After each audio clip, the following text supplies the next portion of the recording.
Hey, all right, we're good. Right. What's up, my dude? We're back. We took a week off, Thanksgiving, a bunch of other stuff going on. So, Turkey. that's why we get to do these things, and that's why it's our own, right? We get to do it when we want, do it more than we want, whatever. Who cares? Like sex. Yes, if only that were true. Uh, uh, Anywho, welcome back. It's good to see you. You're actually, where are you? Are you in Memphis now? You're not in your home base, right? Nope, in Memphis. Okay, that's why we're a little earlier. Don't have to put the kid to bed. It's always nice. Yes. little daddy on his own time. Yeah. So anyway, we kind By of the way, talked I have the and most amazing wife in the world who allows for these things to happen. So we yeah, just got to so get that shout out shout out to Christy. She is fantastic. there. Anyway, we were kind of chit chatting over the weekend, earlier this week about we always like to have like a topic, like what we want to talk about specifically. And this week we didn't really come up with anything specific, right? I was just like, you know what? Why don't we just kind of like dabble a little bit into different training modalities? I wanted to talk a little bit about strength training, maybe a little hypertrophy, plyometrics. I've been doing a little more research on. I know you've done a bunch of stuff with isometrics, and I don't think people understand that at all, to be honest. I think it's probably a good one to get into. Let's do ISOs next week. Next week, like really dive in. I think we should Yeah. do a taste because if we're gonna dabble a little bit in like, I'll start with like the strength and talk about Yeah. plyometrics and blah blah blah, and then I think it's a good thing we can do like a little taste, and then we can go for like the full course entree next Right. week. I'm down. But yeah, so go ahead, man. Real quick. So I actually thought about this right before we logged on. I got a phone call. I don't know what day it was. Some day this week. I thought today was Tuesday, but apparently it's Wednesday, and that's fine. So I think I got the phone call Monday. Okay. And so I never, whatever, I answered the phone. And it's someone, and it's a salesperson. I'm like, oh, here we go. And they like try and they tricked me, and I was pissed about getting me on the phone. So anyways, I'm on the phone. And they're like, something about, I saw your ad in the local whatever for the medical experts. I want to know if you had time to talk. And I'm like, well, you have to schedule an appointment in my office, like whatever. And they're like, well, it's about, I noticed you don't have an online presence. I'm like, yeah, it's by design. And they're like, well, why is that? I'm like, because I don't want one. And they said something like, it was like the whole sales thing. And I'm like, this will be fun. Because I know where they go and I listen to all the things, whatever. So Yeah. he says something like, how did he say it? Something about how he can help my business. And I'm like, Something about like creating a brand and right, like this whole blah, thing blah. about how he can help my business. And he's like, well, and I'm like, no, I'm just probably not really that interested. He's like, well, why'd you decide to do print? And I was like, well, I didn't really decide to. It just kind of happened because, we met them and the medical experts asked us and, one thing or another. And he goes, oh, yeah, that's usually how those things work. I'm like, okay. And then he's like, but if you have some time, I can really tell you how we can help expand like your brand and your market and bring in new patients. And I'm like, I'm good. I'm pretty busy. And he's like, well, I can tell you, I can help. I definitely can help you. And we've helped a lot of chiropractors. We really bring in a lot and all this stuff, right? And I go, I'm like, cool. So what do I do? And it was just like dead silent on the other end of the phone for a few Well, I seconds. can't just tell you. No, not what did he do. I wanted him to tell me what I do. I know. Like, yeah. So he's like dead silent. He's like, well, with other chiropractors, we did, X, Y, and Z. And I go, see, that's the thing. I don't do what any of them do. So I'm just not sure this is going to be a good fit. And I just hung up the phone. But it's like, you called me trying to sell me on what you do, and you know nothing about me or what I do. Yeah. Like, he just cold called, man. He just found your number. And he's just like, let me give this a shot. But I thought it was so funny because I would never do that. Like, if I wanted service, like if I wanted to, I don't even know, like if that was me, right? Like, and I was a marketing person and I wanted to go after somebody like that, I would go out of my way to find out everything it was and then lay out a plan for you. Yeah. But like here, this is how it is. Not a cookie cutter. This is how we've helped everybody else. This is what you do. Mm-hmm. And go from there. Anyways, it's just very different because that alone, I guess this is the point. Coming to this conclusion now, that alone tells me that even if I chose to do online marketing, that's not who I would go with, because he's Yeah. not the same mindset as me, No, because right? he didn't have a plan. He had a one size fits all, cookie Right. cutter kind of plan. And, that's never the best thing for the No. individual. It might be the best thing for him to try and reach as many people as possible. Right. It's like, and I have to do this, is tie it in with training. It's like the Men's Health magazine, like, excellent training program for the stars that, like, they snapshot and they put on like page 41, and they're just like, yeah, this is great for everyone. And then they don't take into account that people have like shoulder issues and knee issues, and they don't have like personal trainers that necessarily, are being paid hundreds of thousands of dollars a year to make these people in like perfect human form, like, because they're paid to be in perfect human form. That's why when people like say like, oh my God, like I can't believe Jennifer Lopez is 50 years old and she looks better than I did when I was 21. What's her damn job to look that good? Like, what else does she have to do other than to look good and make mediocre music? Like, when a guy takes his shirt off in like a movie or a TV show and he doesn't look good, I'm disgusted, because I'm like, why don't you look better? What are you doing? Your job is to literally look good, and you have access to supposedly the best of the world at that. Look better, do better. Yeah. Like, come on. Yeah, it's 24 hours in a day. Find one to do a couple push-ups. Right, and but it does come back to that, because he doesn't understand my brand. My brand is not being on social media. Like, that is the brand, and it's definitely not. Anyways, it was worth bringing up. But it's funny, because I think it's a good lead-in, because everything that I always preach about training, whether it's you want to be as strong as possible, you want to lean out, you want to just be functional, move better, you need to have a plan. And this guy clearly did not have a plan for you, right? Right. And that's how it works for every individual. That's why whenever I worked with, when I was working in gyms and I worked with different clients, the first 2 or 3 sessions, we probably didn't even touch a weight. I was just, taking new people. I was just like, all right, I need to see how you move. Like, I need to make sure you can squat. I need to make sure you can do a hip hinge. I need to make sure that you can support or balance your body weight on one foot. Like, these are just a couple things I need to check off the list before I'm just going to be like, all right, there's a barbell, let's start squatting. And it's the same principles. It's just you have to tailor it to the individual. And this guy clearly did not do that for you. Right. Which leads me into what I kind of want to talk about. I just kind of want to talk about like training and like different training philosophies and just how you can go about structuring a program for yourself. And then kind of dabble into, I'm actually putting together a video on my own. It's been taking me forever because I've just kind of like doing little bits here and there on plyometrics, because, we were doing a little research on that for our side project. And then, I was just like, I did the research and I was just like, hey, you know what? I should probably just make a video about this and, get it out there. But anyway, it got me thinking that, let's just talk a little bit about different training modalities and how you include them and why you include them and stuff like that. So I've always been, very big into the strength aspect of training. I know you've been fairly similar, and I know we've talked about this, so I won't, go into it at length. But again, to me, strength, the stronger you are, who is it? Mark Ripto. The stronger you are, the harder you are to kill. In the most basic of terms, yes. Right. Right? Yeah. And again, to me, how I put my little tweak on it, the stronger you are, the better your body is able to, adapt or handle different stressors, whether they be internal, external, whatever. The stronger you are, the better you are at handling those things. Now, obviously, when I'm talking about strength training, I don't mean that everyone needs to be able to squat 400 pounds, bench 300 pounds, deadlift 500 pounds. Strength is relative, especially when it comes to, your goals. Maybe you're someone who struggles to do a push-up, one single push-up, right? So maybe building strength for you is, I want to be able to do 3 push-ups, right?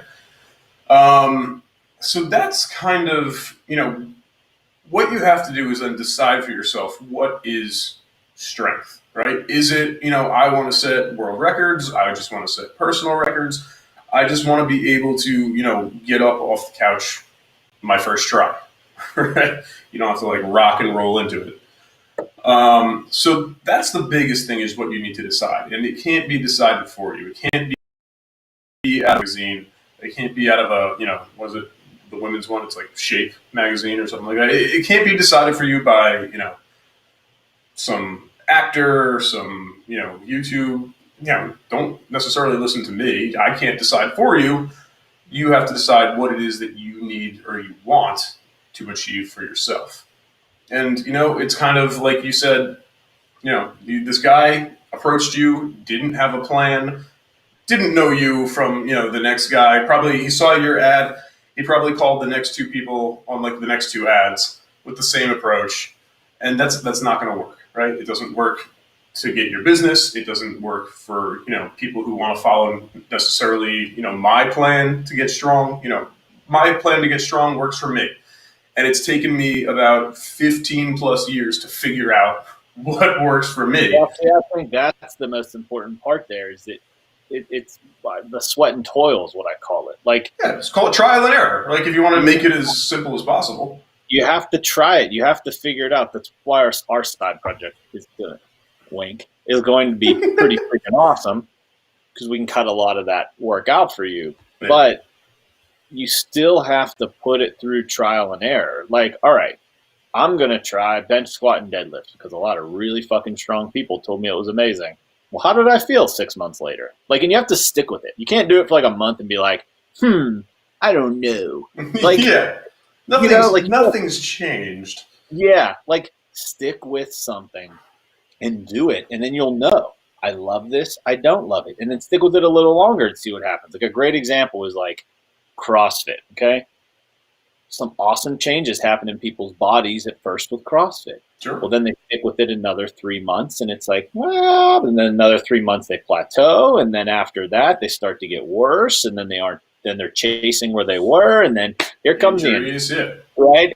And so it's like, okay, well, analyze and be self-aware of like what happened here, which we know what happened, but whatever, it's a whole nother thing. But so be self-aware because could the same thing then happen with bench squat and deadlift in a program? Yeah, but were there cues going on in my body that were like, hey, back it off. Like, I know it says to do 70%, but I actually need to do 60 today. Or you have, just because it's on a piece of paper doesn't mean it has to be done that way.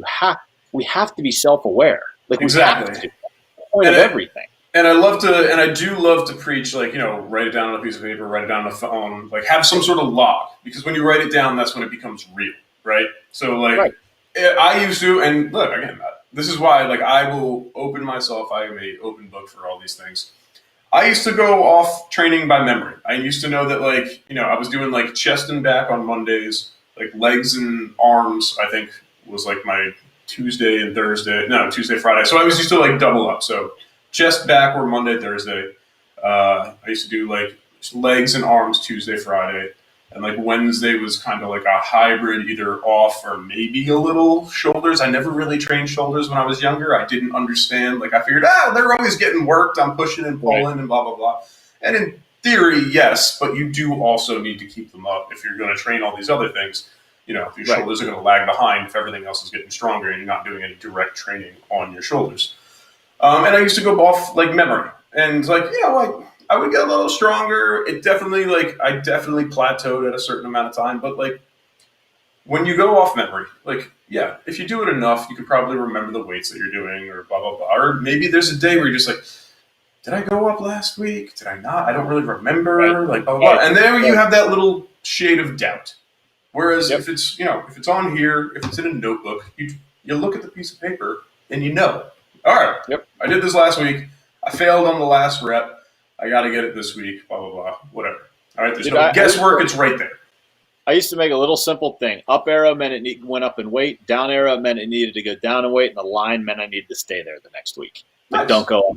I do it on my phone. I do it with asterisks. So I have the weight and I have the sets the sets and reps that I want to do. And so it's how I wrote it out is I have the exercise, the sets and reps, and then the weights at the end. And then if I complete it once, like, so I finished, let's say just 3 sets of 8, I'll say. If I complete my 3 sets of 8 and it feels pretty good, I'll put an asterisk after it. So one asterisk means I did it, but I want to do it again. Okay. Next week or next time I come through, whatever, if I have that asterisk next to it and I do my 3 sets of 8 and I knock it out and it feels pretty good, I put another asterisk next to it. And that's just like 2 asterisks, that means good to go. I can bump it up 5, Yep. 2.5, whatever next week, that kind of thing. So have a system, right? Because that's, again, it's just, you need to know. Just that one tiny aspect is it takes out the guesswork and it's going to make a world of difference, okay? Real quick, too. Yeah. You said that, like Ripta, right? The stronger you are, the harder you are to kill. So I have a good example recently of that. The last 2 to 3 weeks have been pretty insanely stressful outside of the normal stress. I really didn't want this stress that was in my life, right? Yeah. Shit happens. It's life, right? Right. And I actually took off of the gym, which normally I wouldn't, but I didn't make time. I actually chose getting more sleep over the training, and then because I valued that more, right? Sure. I'm not going to cut my sleep to make sure I train. That's not going to happen because of whatever I know. And that's just a hierarchical priority for you. Right. So I knew that in this time was more valuable than training, right? And if I could get there, I would. There were days I could have gone there, but I chose to hang out with my daughter instead. Sure. Fine. Choices I made. So I basically went 3 weeks through very stressful stuff that really was not something I needed to go through, but whatever. And then I got back in the habit of the gym, Monday. Sure. Because I'm strong, I handled that stuff fairly well. I developed some pimples because I haven't developed pimples in 15 years, but there was a stressor that was somehow turned back into a 16-year-old. Right, it turned back into a 16-year-old because but I truly believe that had I chose to keep training through it, I would have processed it a little better. But I had some pimples and whatever, but I handled the stressor, and I went back to the gym to do the workout that I had been doing, and I was almost at the exact same place that I was at before. My body was like, boom, we're ready, we're good, we can handle this. Let's do this. I can't imagine someone who didn't do what I did before dealing with these 3 weeks, and then what the other end looks like. Not good. And I'm not talking just physically. I'm talking mentally, emotionally, spiritually, work. Everything could have crumbled, but I built this foundation. It was so strong that it was I can take time off. I'm good. I got it. Here we go. This is why I train. Because life's coming, motherfucker, and I'm ready to handle it. So yeah, that's... it's true. And it's just, you're right, because what you say is you've built this foundation through strength training, through your training, through X, Y, Z, and it allows you to process and handle stress. And I think stress comes in all sorts of different forms. I mean, we talked about stress is not always necessarily a bad thing. Sometimes it's good. Sometimes it's I suppose there's neutral stress right out there. But it allows you to handle and process this in a way that someone who maybe is detrained or has not trained ever or just completely and utterly out of shape or in bad shape, it's going to give you an advantage, no matter what. It trips their circuit breaker, then they shut down. Yeah, let's say, especially this period of time. Granted, you're what, in Florida, or were you up in Pennsylvania at this time? I don't know. You're all over the place. I was in Florida. Okay. It's colder now. People are getting sick. So maybe if you're not in peak physical condition or the best physical condition, so you're already at a disadvantage. Now you have this added stress, plus the fact that now it's colder out and people are getting sick, and you're probably in contact with more people who are sick. And now it's just it's a snowball effect. Right. So you're doing nothing other than giving yourself a step up when it comes to just taking care of yourself. If this does happen, I don't succumb to being sick. So in chiropractic school, this is what would happen all the time. All the time. You would go through your classes, and then you'd have finals week. So every quarter, between 25 and 32 credit hours in 10 weeks, and then you got the 11th week that's finals.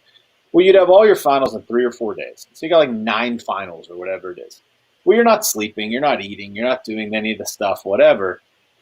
I would say 50 to 60, 70% of the people would go through finals and then they'd all get sick. Every Yeah. quarter, they'd all get sick. Yeah. And I'm like, what's wrong with you people? Like, I'm not getting sick, but because their system was so maxed, it couldn't handle that stress. Yeah. So the little common cold that they came in contact with when they went to Whole Foods to go buy their, vegetables or whatever, it it was it. They couldn't handle anymore. It was like, I'm done because Yeah. you don't train me to handle life. That makes, I mean, it should make sense to people, but No, it's the it same does. I thing. think it does. It absolutely does. I don't fear the coronavirus like everybody else. Just like I don't fear getting the flu like everybody else.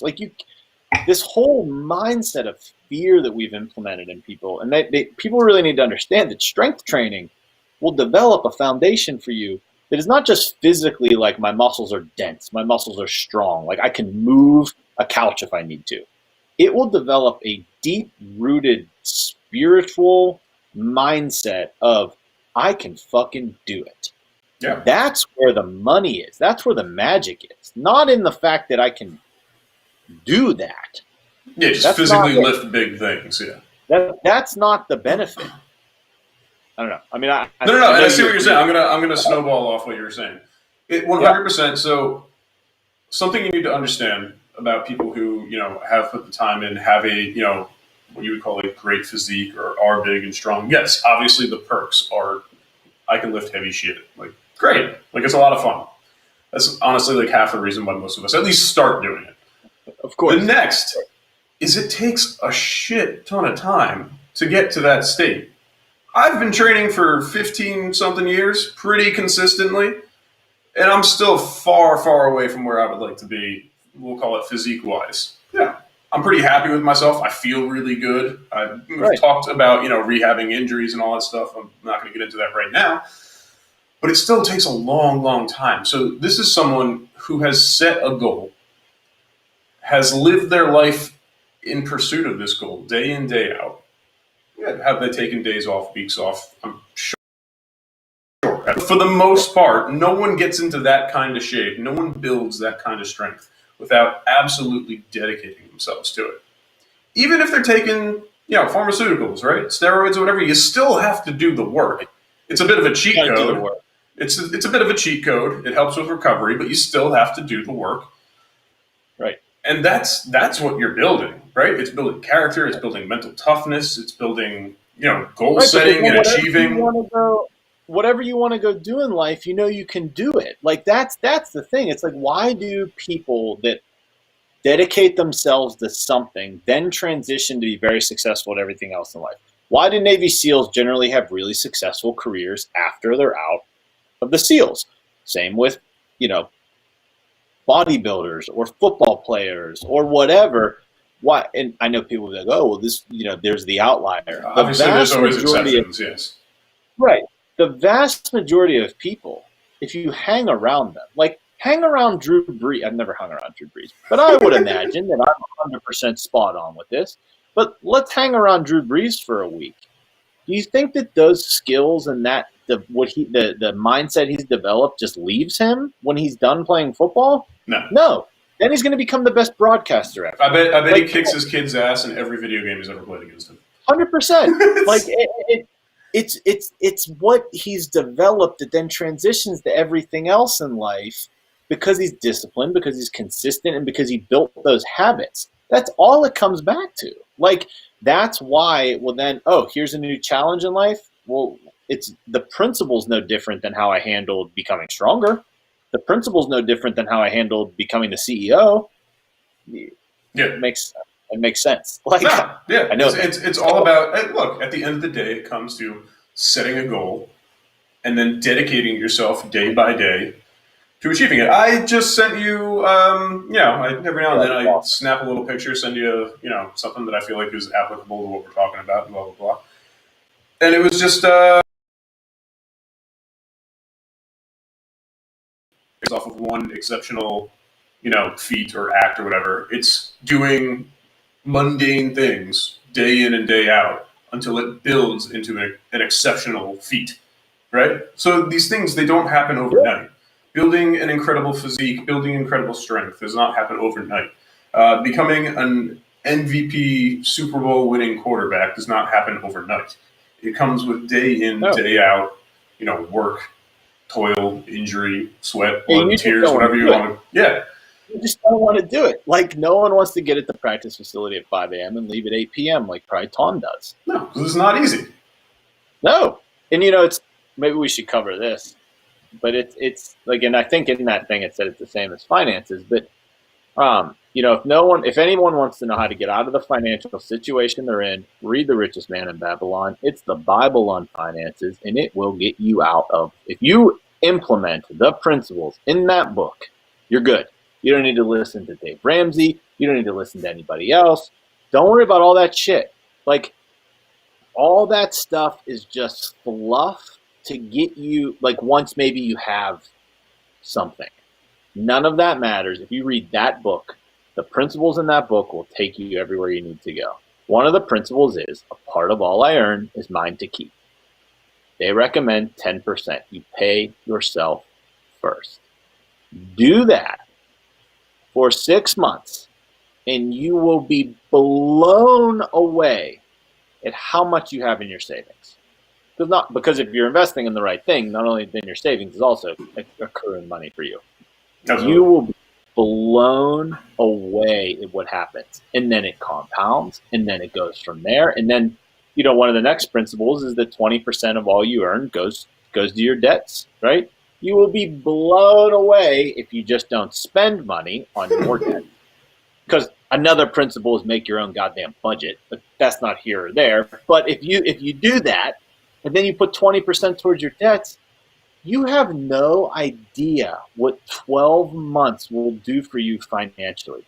And I've heard all of it. I can't do it. I don't make enough, blah, blah, blah. I don't want to hear it. You weren't as broke as me, probably. You didn't, you just weren't. Like, so I've used it, and I've got out of the situation I was in because of that fucking book. Yeah. But you do it every single time. And then guess what? You fuck up, and you do it again. And you do it again. And you do it again. And then it's like, holy shit, freedom is coming.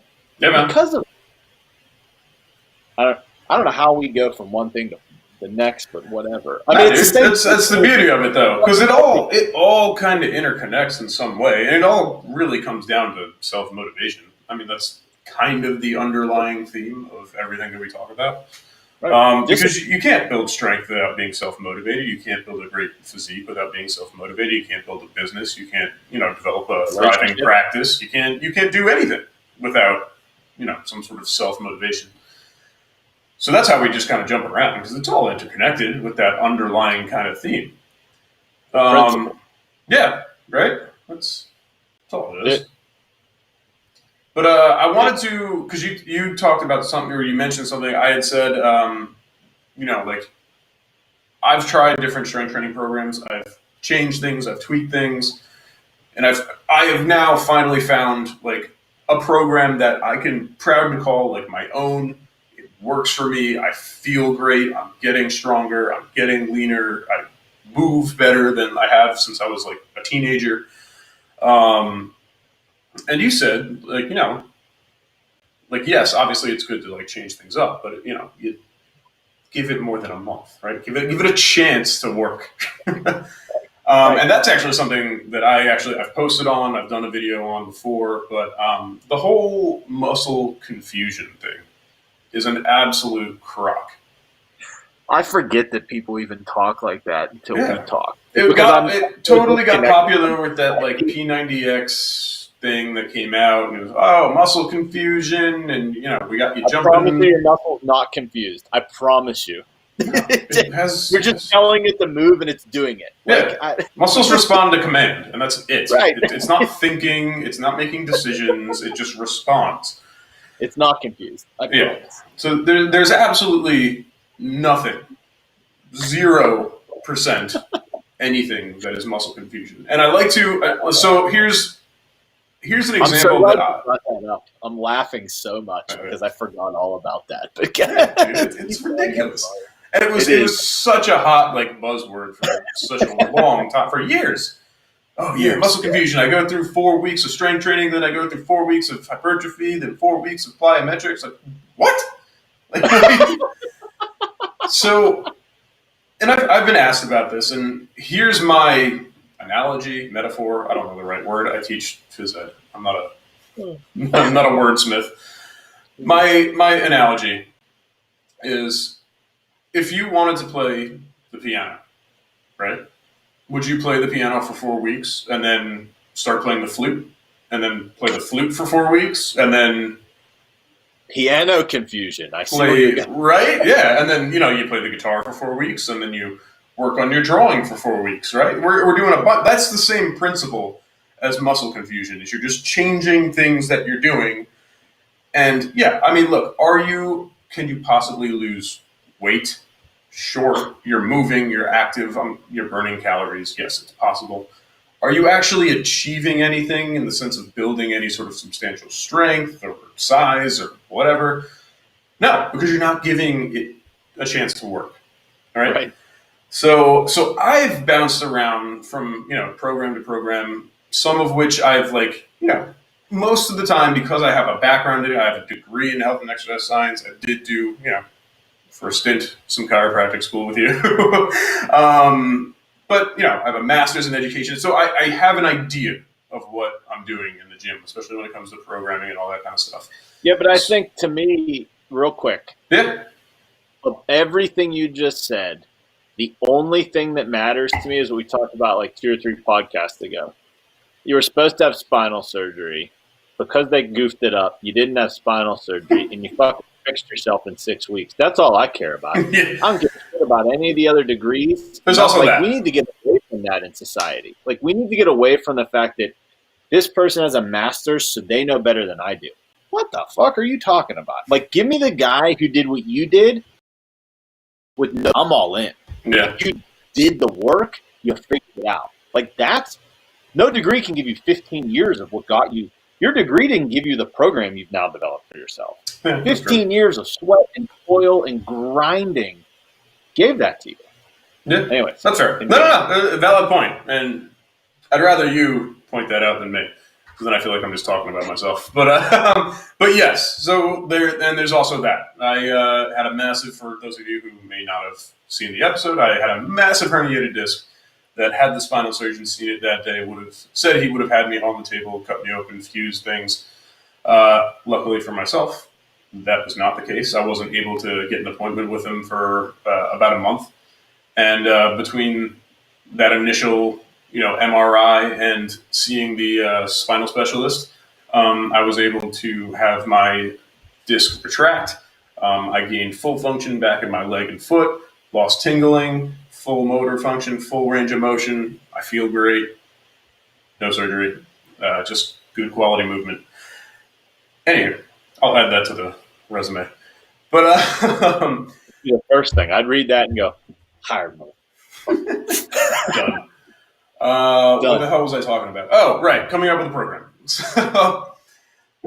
So I've done basically it all, whether it's, taking from different programs, adding my own little twist, coming up with something completely my own. I've gone through months and years of where, everything I did was heavy. 3 to 6 reps, right? So just pure strength building, 3 to 6 reps, everything, whether it's squat, bench, deadlift, overhead press, bicep curls, everything for just pure strength. It worked for me for a little bit. I probably did it for, I would say, between that 8 months to a year kind of thing. I got stronger. It worked. However, you have to listen to your body. I was pretty goddamn achy all the time. Joints hurt, knees hurt, low back was hurting, shoulders very stiff. Again, and this is where it comes into, you have to define strength for yourself. So was I getting stronger? Absolutely. At my strongest, I never did max lifts just because with my history of low back injuries, I never did a 1 rep max.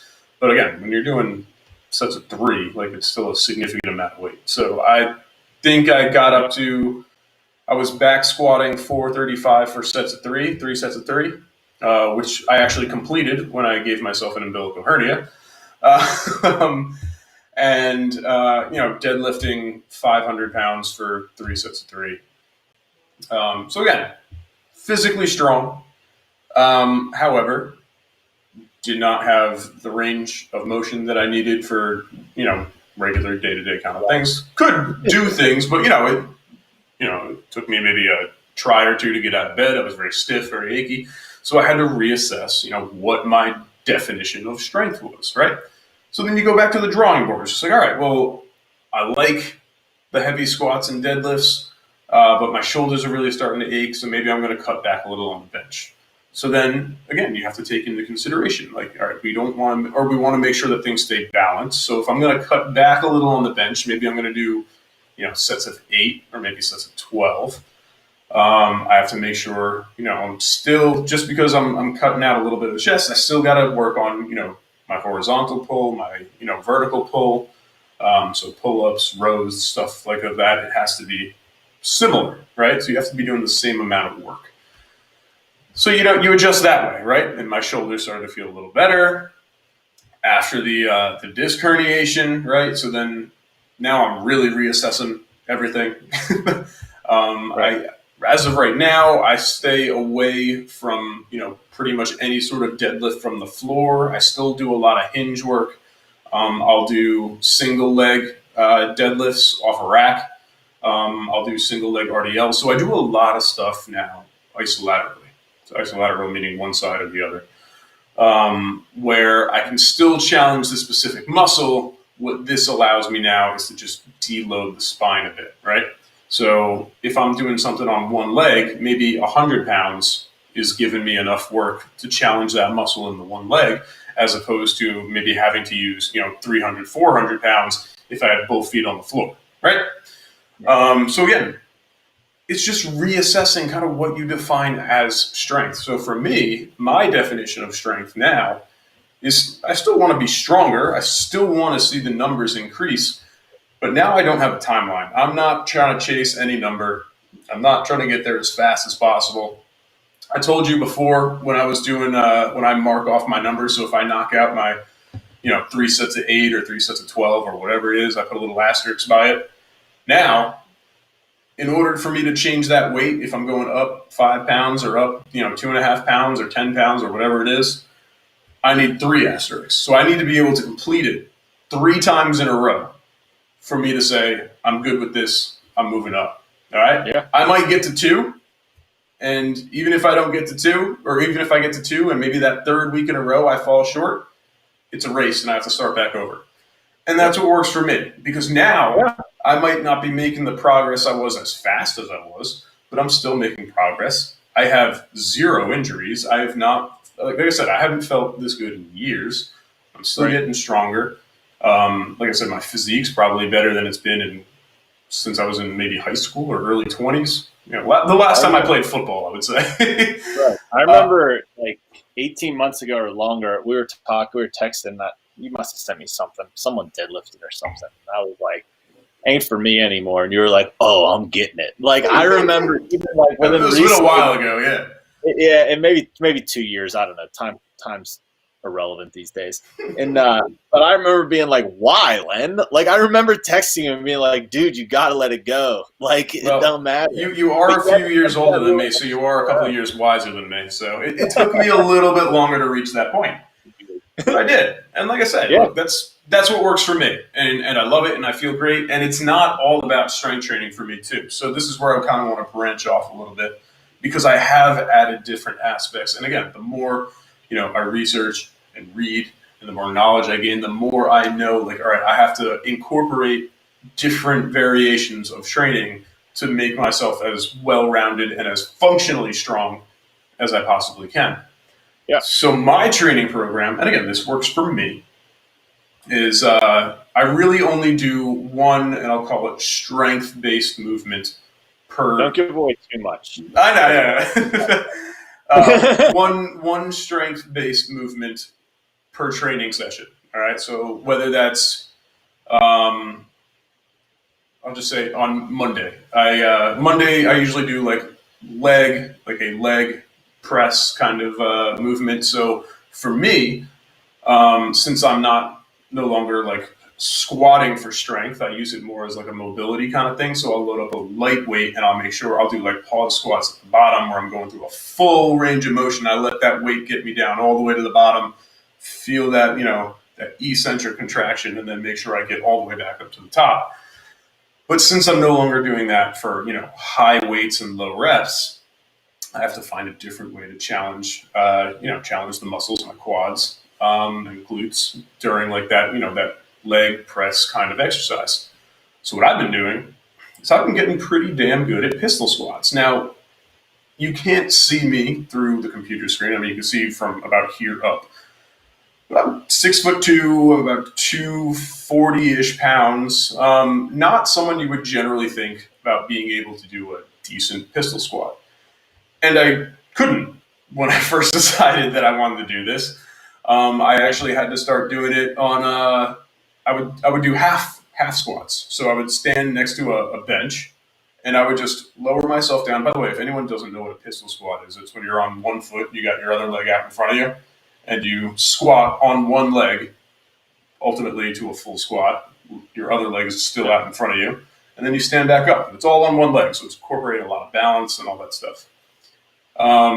So how I would go about doing it was I would start next to a bench, which is what? 2 feet off the floor, right? 2.5 feet, something, whatever. Yeah. So about half a squat, and I would control myself, so I wouldn't just fall back up. I would make sure that I was in control the entire time. And I'll use my microphone as my bench. So as my ass got lower and lower and lower, as soon as I tapped, I would drive back up. All right, so I wasn't sitting resting; it was just tap and go. Once I was able to do that, I added a box under my feet. So now I'm getting a little bit higher, so the distance I have to go is a little bit farther. Yeah. Same thing. Tap and go, do 6, 8 reps on one leg, 6, 8 reps on the other, whatever it was at that period of time.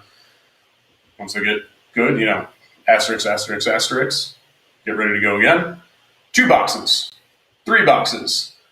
Now, I do them on the floor. Yep. So look, it's taken me probably since I first started doing them, a year and a half, 2 years, to get to where, and that's what I'm talking about, right? And that's what we're talking about. With that self-motivation and the principles and all that stuff this is not something that happens overnight. I found this training program. I've been lifting since I was in 7th grade. My parents bought me my first weight bench for Christmas when I was in 7th grade. I was playing like Pee-wee football, and I wanted to get stronger. So, God, 7th grade, I'm what, 12th, right? 13, whatever that is. Right. Whatever. So I'm 31 now. So that's actually 18 years, we'll say, maybe 19. All right. And I've finally reached a point where I feel absolutely 100% comfortable with what I'm doing. This is what I will probably do to the day I die, until the day comes where I'm just like, hey, you know what? I can tweak this and make it better for me. Like I don't like what this is doing, like blah, blah, blah. So and that's kind of what we're getting at, right? The whole thing. No, it's awesome. There's actually one thing I was going to bring up is I think it's cool that, so I have a kid, so I observe things. Sure. And I think we need to, like in an ideal world, we would make playgrounds for adults. And that's where I think we should train. Because I watch her play and she just dances and moves. It doesn't matter where we're at. There's music, she's moving and she's dancing and she's going forward and back. Like every movement of every joint that you can think of, she's doing all the time out of her innate. Like it's what she wants. She wants to be expressive. She wants to move. She wants to run forward and backwards and sideways and jump and roll and tuck and jump up in the air as high as she can and then push things. Like she wants to move heavy things. Like she wants me to fight her while she grunts and pushes. Like these innate things that she wants to do are what we're really trying to create in the quote unquote gym, but she incorporates into all day, every day. Yeah, man. And it's like, there's no, I got to do this, and then I got to do this to incorporate this muscle and that muscle. It's complete freedom of movement. I don't know. I just think it's awesome. It's something I'm observing now in a child. Yeah, and I'm it's true. It's what? So she's what? How old? 5, 6 now? 3.5. Close. But you've seen videos of her. So no, I know she's huge. That's why and everybody thinks she's not like in a fat child kind of way. She's just like a large child. She's jacked, and she's literally a genius. So yeah. let's No, man, but it's I forget what the hell I was going to say. But you're talking about Nate. So she's 3.5. Like at 3.5, you have not a care in the world. You don't care who's looking at you. You don't care who's judging you. Right? There's no such thing as intimidation when you're 3.5 years old. Honestly, when do you figure that kind of like shame kind of factors in? Well, it's actually interesting. I think the shame factors in as early as the parents allow it. So I actually think it would happen at 3. I think it would happen at 2. So we were at the bar. If you're just like, hey, don't do that. Like you're being silly. Like don't. Yeah. Right. Or shut her down. Yeah. So we were watching the Steelers game at a bar at the beginning of the season, and a band started playing, and she wanted to dance. Well, if we were like, no, we don't want to dance. Well, she wanted to dance with mommy, then she wanted to dance with daddy. Mm-hmm. Well, if dad showed that he was embarrassed to go dance because he is literally as white as they come, then, right. So if dad did that, then what do I show her? I'm embarrassed. I care what other people think. Don't do that. So dad's up there dancing like a fucking idiot because I'm not letting her develop that belief system. Like she's helped me overcome stuff. Because I would have never done that. But I'm like, there's zero chance I'm letting her think any different than that she's amazing and that what she's doing is just beautiful and strong and powerful and that she should not give a fuck what anybody thinks. So I danced. Sure as shit didn't work. But you had a great time, too. I did have a great time, actually. Right? Because I'm like, I'm with her. Like, I could dance so terrible and everybody's going to be like, oh, my God. Oh, she's adorable. Yeah, right. It doesn't matter. Who's this giant gorilla in the room? but it's that. But so I do believe that's a whole nother podcast about molding your child's mindset. But that's we might need to like dedicate a whole thing to that one. That's a big one. I think that's a pretty valid thing. Yeah, it happens as soon as the parents allow it to. Because I think at some point, I don't have a kid. What the hell do I know? I think at some point it probably creeps in on its own, especially when you start getting to a certain age with your peers and blah, blah, blah, whatever. But yes, I think a lot of it has to do, like you said, if you were just like, oh, no, like daddy doesn't like to dance, blah, blah, blah, that's going to take an effect. And that'll take hold and mold something in her. See, that's the thing is what I mold now is what then she reaps later when she gets to that peer group. So the peer group's like, oh, I don't like it. She's like, what? I don't care. Yeah. That you don't like it. Yeah. Like, absolutely. I want to do it.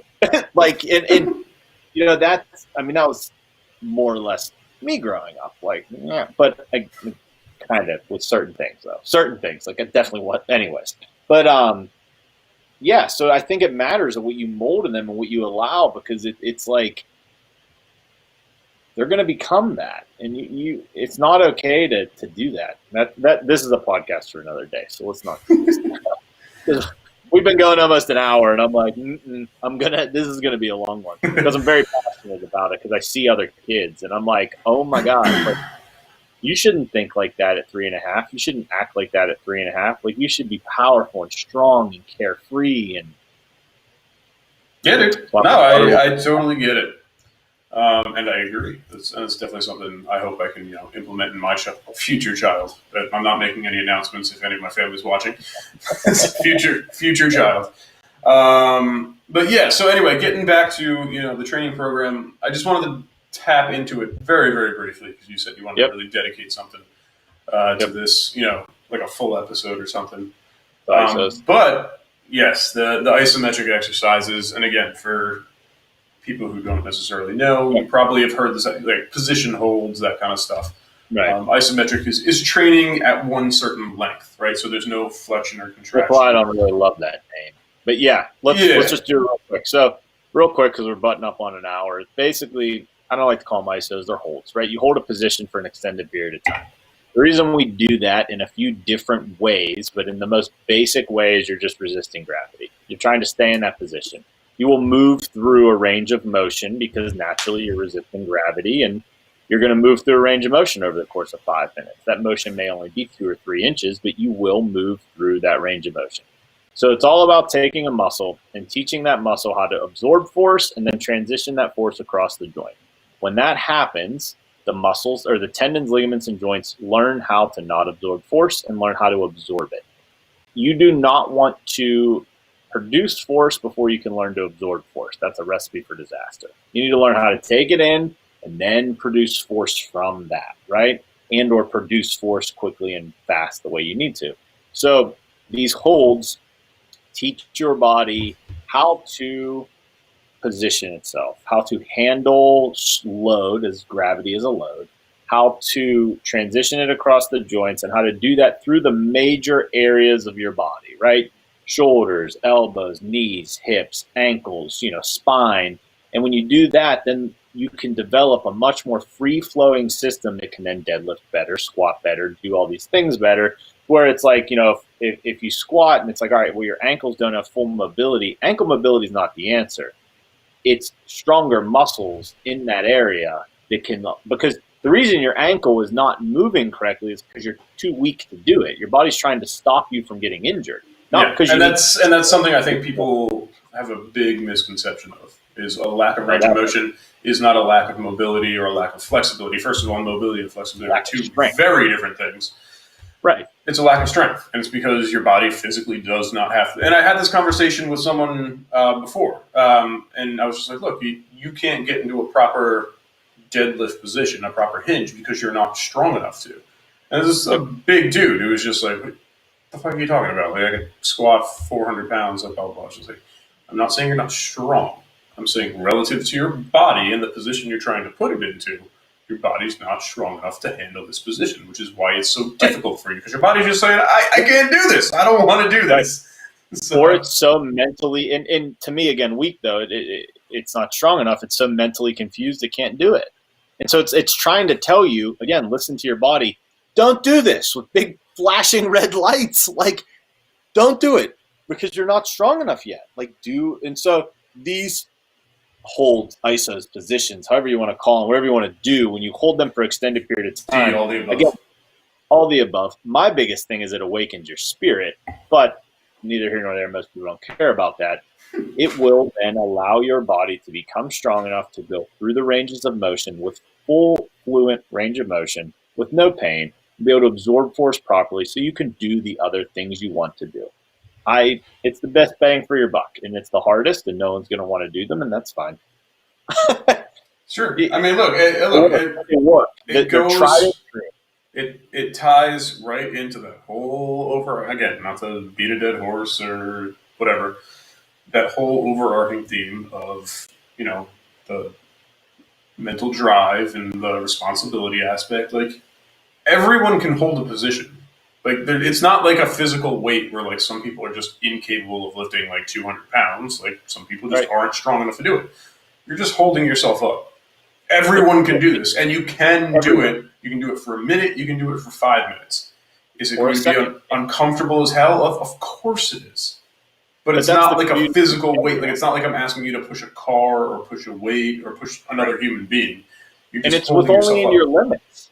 Yeah. So if you can't go down all the way, stop. You go to where you go to where you can't go. So there's no reason you can't do this. Yeah. Besides, you don't want to. Yeah, and look, I'll be the first to tell you. So this is, again, I have been incorporating more of this in my training. I kind of update you when I'm proud of myself, and I just shoot you a text and be like, "Hey, look what I did." And it's impressive. Look,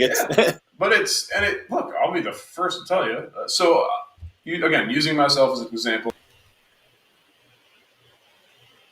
You back? Yeah. Yep, we're back. Is that the universe? I'll have to talk about it till next week. All right, I'm not going to go more into it. I'm just going to explain what I'm doing and then what I tell you. Although you still are for. Oh wait, there you are. You're good. Okay, there you go. I'm just going to rewind 10 seconds. So again, split squat. Again, for those of you who don't know, rear foot's elevated on a bench, bar, whatever. You're basically in a lunge position, right? You squat down. Yep. So how I've been introducing these, the way we first were introduced to them is, you take all of them, you do them for 5 minutes, you stop the clock when you're done, or when you need a break, and then you restart it when you hop back in. So you're doing 5 minutes.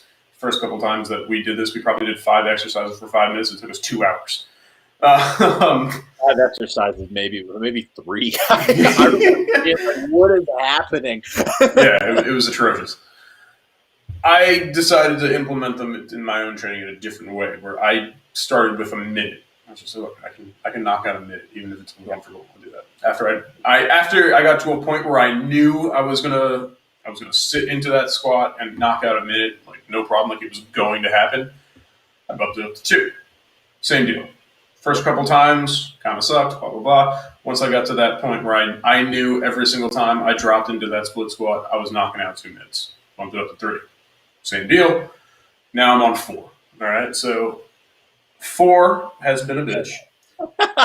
Like, you take your glasses. I'm like, I'm waiting for it. Here we go. 4 has been tough. I am now getting to a point where maybe not this week, maybe next week, where I am going to be in that. I'm going to drop into that squat and I'm knocking out 4 minutes every goddamn time. Yep. As someone who is currently doing this, I can tell each and every one of you the first 30 seconds. All right. Are you there? Yep. There you are. I hear you, but you're not moving. Oh, no. Can you see me now? You cut out. Yeah, I got you. You cut out at the best part. I know. All right, real quick.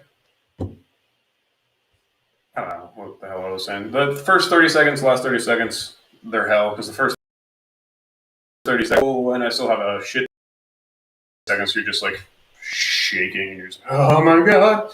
But all right, it looks like it's good and ready to kick us off again. So I just want to thank you again, bud. It's been a blast as always. I hate when we miss a week because we were talking about it's like everything else. You stop doing something like consistently. You're just like, do I really want to do it? Can I just take another week off?